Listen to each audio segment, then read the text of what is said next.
YouTube!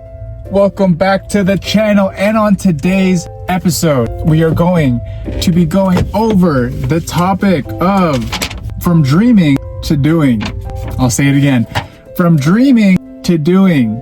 How often do we have these grandiose ideas of what it is we want to accomplish in this life? But how often do those dreams go to the grave with us? Sad reality. Honestly, a sad reality.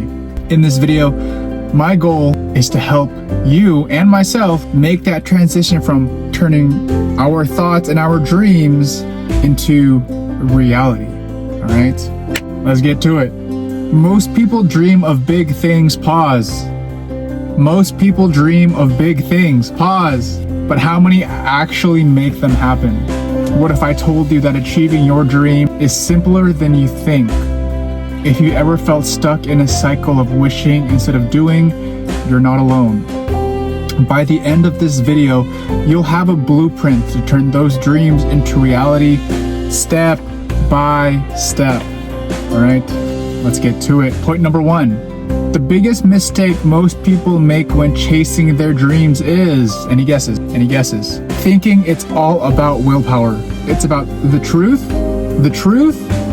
it's about systems, not motivation. It's about system, not motivation. I can see that. Because one day you're fired up, ready to run through a wall. I remember when I first started this YouTube channel, I was ready to run through a wall about how I was going to grow this channel. I'm going to post 17 times a day. I'm going to post 17 shorts, 13 long form videos. I'm going to edit till the wee hours of the day. But then as time passed, I was like, you know what? I'm just trying to put content out there as efficiently and consistently as possible, you know? And I've come to realize that a lot of motivation relies heavily on willpower, in the sense that willpower relies heavily on motivation, right?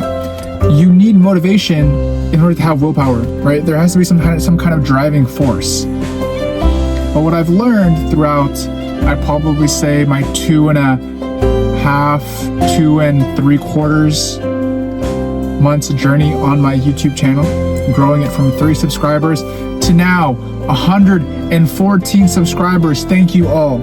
Thank you. But what I've learned is that systems are key, right? There are days when I don't even want to record. I don't even want to do this. I don't even want to, think about what I'm going to, post about. But what do? I create systems, right? I create systems. I have a list of topics that I'm going to talk about for the next 30 days.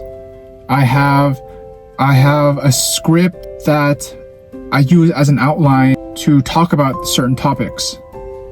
I have a system about when I record, when I edit, when I post, right? All of it is systematized so that whether I want to do it or not, whether I have the willpower or the motivation to put out content, you know what I do?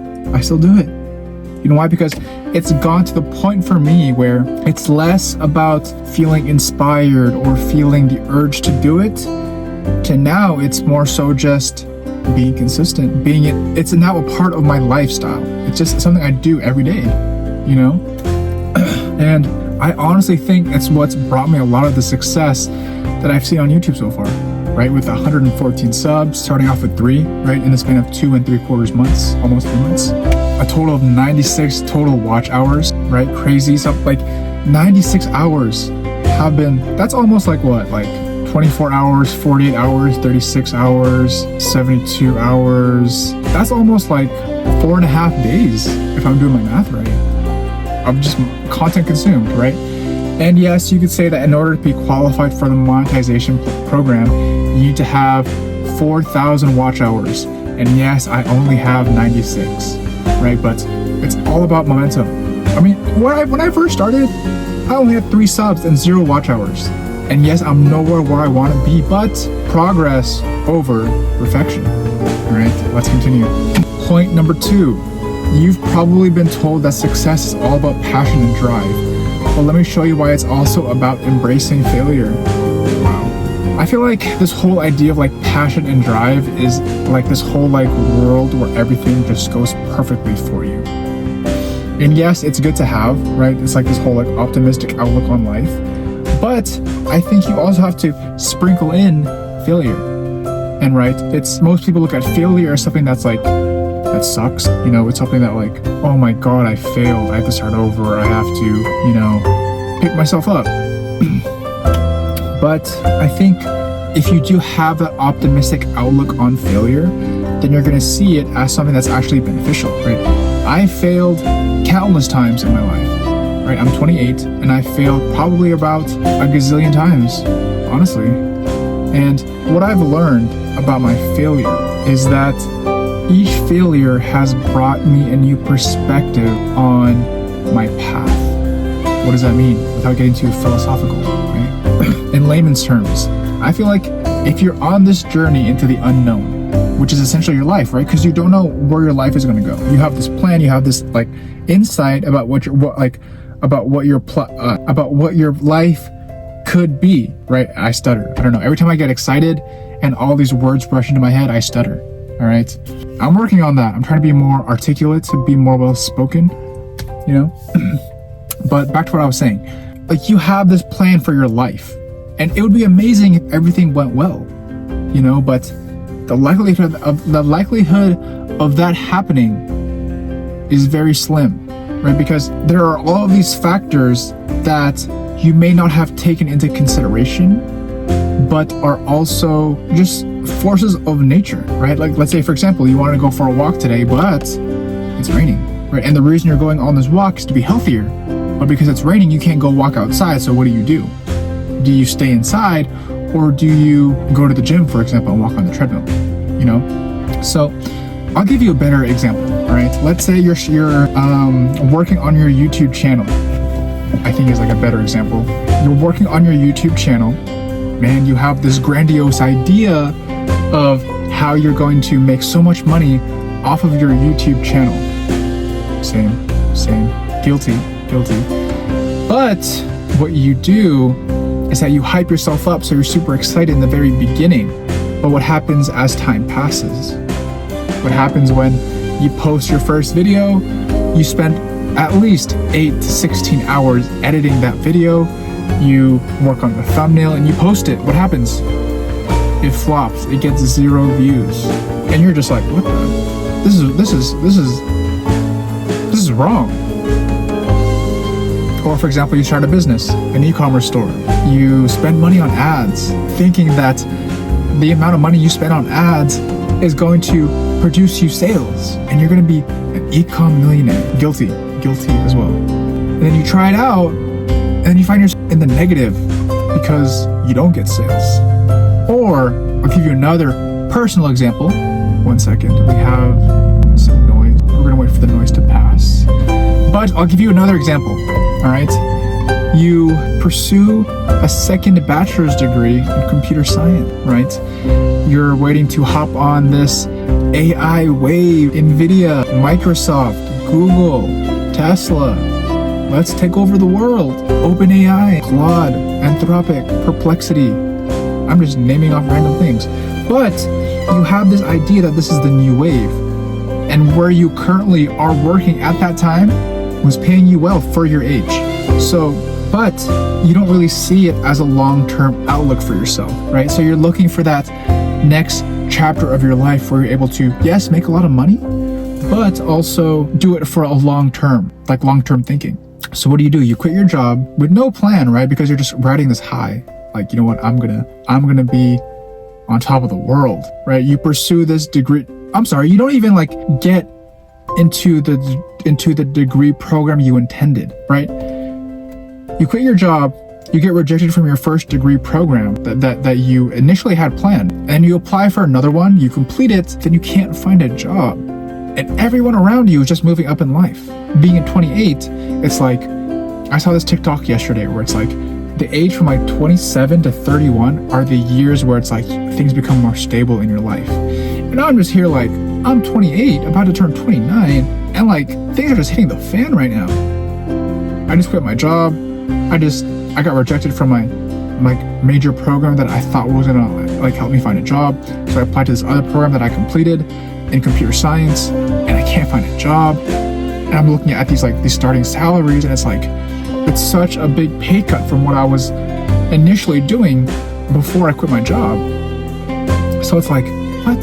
And I hear about all these layoffs in like the field that I want to get into, and I'm just like, what? It's just like failure written all over it. I don't have an answer, right? Like for those of you expecting like, oh wow, I can't wait to see what the happy ending is, right? At the very end of the story, what's like the end of the fairy tale story? You tell me, I don't know. I'm still living it, you know? But the reason I still stay optimistic, right? And I'll say this over and over again, is because I just have this confidence and belief in myself, you know, that I'm gonna make it somehow, right? And I think tying everything back to this whole script and this video of like turning your dreams into reality, you have to try things out and fail. Because if you don't try things out and fail, then you're never gonna learn what works. Yes, you can read books. Yes, you can take all these classes, go to all these schools, whatever, right? But if you don't actually do what it is you want to do, I've come to the realization that a lot of the very successful people are intelligent because they were able to get what it is they want. Or, I'm sorry, the true measure of intelligence is to be able to get what it is you want out of life. You know? So I think you have to fail in order to turn your dreams into reality, because it shows that you're actually taking action. The more action you take, it's more like a filter about what is, you know, what works and what doesn't. You know, obviously I don't have a job, right? But I've learned a lot about the industry that I'm trying to get into. I've learned about different ways to make money, right? I'm not saying my YouTube channel is, you know, making me a ton of money, but I would also be lying if I didn't say that I was using YouTube to create a personal brand, to create more financial opportunities for myself down the line. You know, maybe, you know, through my YouTube channel create sponsorships, or I'm able to post ads on my YouTube channel. Who knows, right?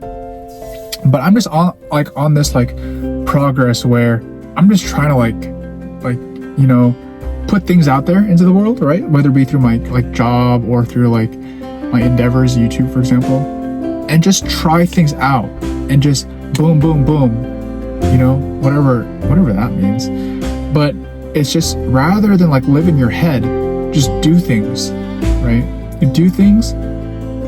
And honestly, my whole theory is if you do enough things, you know, you kind of brute force your way in a focused and concentrated manner, right? You're not spread out, you know, it's not like I'm going to focus on tech and I'm going to focus on swimming. Obviously swimming is good for you, but if your goal is to, you know, build a career, you know, you just want to focus on your career. Obviously health is important, right? Focus on your health, wealth, you know, your spirituality, your family, all that stuff, right? But when I say swimming, I don't mean it as a physical exercise. I mean it as I'm going to be a professional swimmer. You know, obviously I'm not going to be a professional swimmer, but that's kind of what I mean. Just be focused and concentrate on what it is you actually want and your action, right? And when you fail, it's going to be a learning block. You're just teaching your psyche about oh, this is how this industry works. You know, obviously it's nice to have mentors, you know, people on the inside, but if you're like me, who doesn't have that stuff, you can just figure it out on your own. Shout out TikTok, shout out Instagram, shout out social media, shout out YouTube for kind of just having other creators in the industry that you want to be in teach you about things. All right, point number 3. Think about the last time you felt like you were spinning your wheels in pursuit of a dream. Spinning your wheels, wow, that's a new one. What if I told you that the reason you're stuck is that you haven't broken it down into actionable steps? True. Actionable steps. The bigger the dream, right? I've experienced myself is that the bigger the dream, the more overwhelmed I get. The more overwhelmed to the point where I just leave it up to fate, you know? And it's if I just think about this idea and I manifest it enough, the algorithm of life is going to bring it to me. But what I've kind of learned now is you have to be intentional about it. You really do. If you want to, you know, start a business, you know, you have to really understand what type of business you want. You have to learn about the industry. You have to I think you have to be the most knowledgeable about what it is you want, whatever industry it may be. I try my best to learn a lot about YouTube, right? My main content that I consume is mostly on YouTube. And the reason is because I try to figure out, right, if the YouTube monetization program is based on how many views you get and the watch time that you receive on your content, I make it a priority to really understand why myself consume a lot of YouTube content. And there's this channel that I watch every single day on YouTube, and their videos are 20 minutes long, and I watch them all the time. I ask myself, why do I watch them? When do I watch them? And how do I watch them? Right? I come to the realization that I watch this channel because they make me feel like I'm part of a group. They make me feel like I'm I'm friends with them, right? So it's like in this whole era of like where a lot of people are more lonely, which I kind of somewhat agree with, right? You have your work, you have like your responsibilities, but who do you actually hang out with that make you feel like you're who you are, right? Because when we're at work, we have to like put on this like certain character. And then when we're around our families, we have to put on this certain character. But like, who are we ideally? Who are we outside of those things? And I think like when I watch their videos, I really feel like these are my group of like guys right here. Like their content is just so funny. It's like I have like my boys with me, you know? So that's kind of what I want to try to emulate with my content. Like it's like when you watch my content, it's, oh, like he's cool. This is Powell, you know? And then when do I watch them? I usually watch them, honestly, all the time. Their content is so well diverse that like it doesn't matter what I'm doing, I'll watch them. I'll even watch their older content. You know, it's just so, it could be because the demographic that they target, but like their content I think is just like super entertaining, you know? And how do I watch them? I usually watch them, like sometimes I'll actually watch their videos, but sometimes I'll watch them while I'm walking. So I'll just like have my headphones in, I'll just like walk. Because their content is so, you know, diverse. It has its visual aspects, but you can also enjoy their content without the visual aspects as well. So I try to emulate those same principles that I enjoy about their content into my content, you know? But yeah, what was I saying? Oh yeah, breaking things down into small achievable tasks. So it's kind of like that, right? Like if I want to grow my YouTube channel, I ask myself, why do I even watch YouTube to begin with? And then I highlight like the channels that I watch, and there's this one channel that like pops out. I watch them all the time because they're funny. And they're funny, they're relatable, and they're so cool, honestly. And I highlight like, how do I translate aspects of their content into my content? And yeah, I just like build upon that, right? I try to like have this like big goal, and I try to like break it down into smaller steps so that I'm able to take where I currently am to be where they're at, you know? Yeah. All right, let's see. Point number 4. Here's why most people never move from dreaming to doing. They're waiting for the perfect moment, but the perfect moment doesn't exist. Action is the real key to progress. I think the whole idea of like the perfect moment is like fugazi. It doesn't exist. I think the perfect moment is just like, it's like an emotional thing. Honestly, I think a lot of successful people are the people that are able to logically control their emotions. I think they have to be self-aware enough to understand that the emotions that they may be feeling may be dictated by the external circumstances, but may not be the real reason they're feeling these emotions, okay? So, for example, like if you're pursuing like a big career change and you're moving to a new city, a lot of these fears are just like, wait, what am I talking about? Oh yeah. A lot of people are gonna think like, oh my god, I need to wait for the perfect moment to move to a new city to pursue my career, which honestly makes a lot of sense. I'll give you a better example, right? When I quit my job, I hadn't like actually got into the program that I wanted to get into. It was just like, you know what, this is what I'm gonna do next. And the reason I quit my job abruptly was because I'd always tell myself that the reason I'm working this job is to give myself time to figure out what it is I actually wanted to do in life.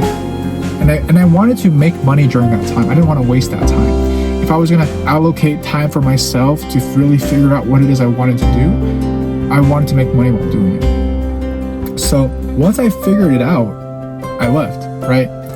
And the reason I left at that moment was because, like I said, it was a lot of money for me at that time.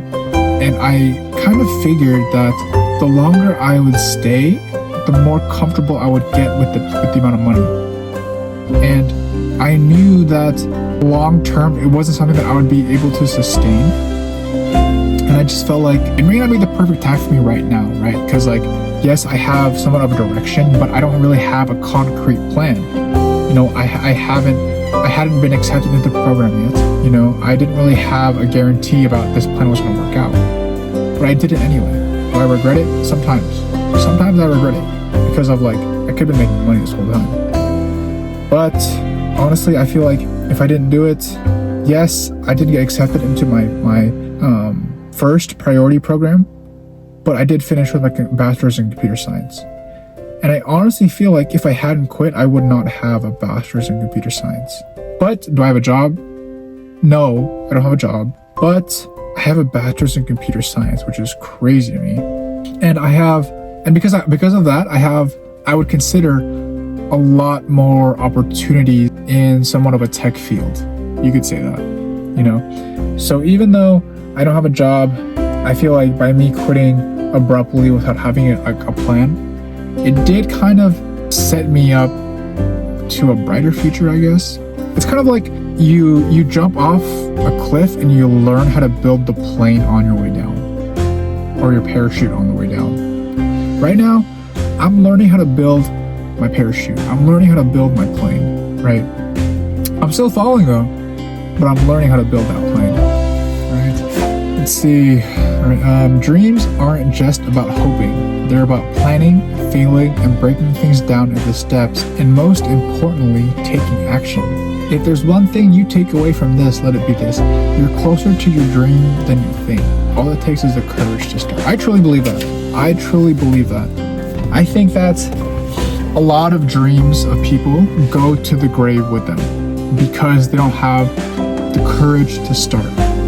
And I think there's a time period in your life where you don't have that many responsibilities, right? Let's say you don't have a family, and you're young enough but also knowledgeable enough where it's, I'd probably say like after college, maybe mid-20s. I'm obviously a little later, but I think it's around that time, like after college, mid-20s, where you truly are able to take a lot of action.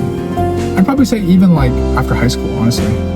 I'd probably say like 18 to like mid-20s, you have like a lot of opportunity to chase your dream. And I think it's gonna take a lot of courage to start something, especially if it's something that's totally different. But if you have that ambition and you have that drive, by all means, take advantage of that time and opportunity, you know? So that being said, if you made it this far to the video, I thank you.